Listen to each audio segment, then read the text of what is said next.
દ્વારકાના કલ્યાણપુર તાલુકામાં આગ ફાટી હોય તે પ્રકારની પરિસ્થિતિ નિર્માણ પામી છે। 8 કલાકમાં 10.25 ઇંચ વરસાદ ખાબક્યો છે।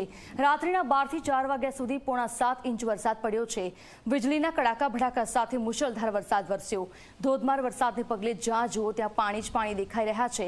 ગ્રામ્ય વિસ્તારોમાં નીચાણવાળા તમામ વિસ્તારોમાં ઘરમાં પાણી ઘૂસી ગયા છે। અનેક રોડ રસ્તા પર નદીઓ વહેતી હોય તે પ્રકારના દ્રશ્યો જોવા મળ્યા છે। તો સૌરાષ્ટ્રમાં અનરાધાર વરસાદ પડી રહ્યો છે। હજુ પણ ભારે વરસાદની આગાહી કરવામાં આવી છે। ક્યાં કેટલો વરસાદ પડ્યો છે અમે આપની ટીવી સ્ક્રીન પર બતાવી રહ્યા છીએ। પોરબંદરમાં 14 ઇંચ વરસાદ પડ્યો છે। ભારે વરસાદના કારણે જે દ્રશ્યો સામે આવ્યા તે તબાહી લઈને આવ્યા હોય તે પ્રકારના દ્રશ્યો છે। સૂત્રાપાડામાં 6.6 ઇંચ વરસાદ પડ્યો। માણાવદરમાં પણ 7 થી 8 ઇંચ વરસાદ નોંધાયો છે। સતત વરસાદને પગલે જ્યાં જુઓ ત્યાં પાણી જ પાણી છે। તો દ્વારકા જિલ્લામાં સતત પડી રહ્યો છે ધોધમાર વરસાદ।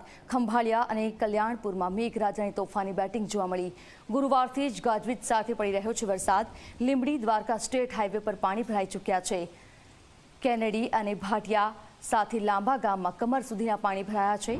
વરસાદના કારણે ખેતરમાં પણ પાણી ભરાઈ જવાના કારણે ખેડૂતો પણ હવે પરેશાન થઈ ચૂક્યા છે।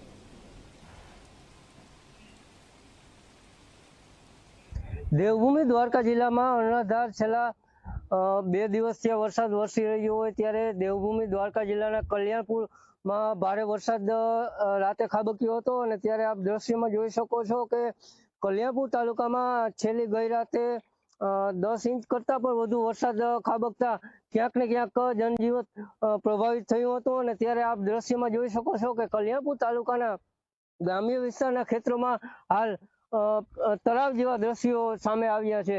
કરમુલ ગોવિંદ, જી મીડિયા, દેવભૂમિ દ્વારકા।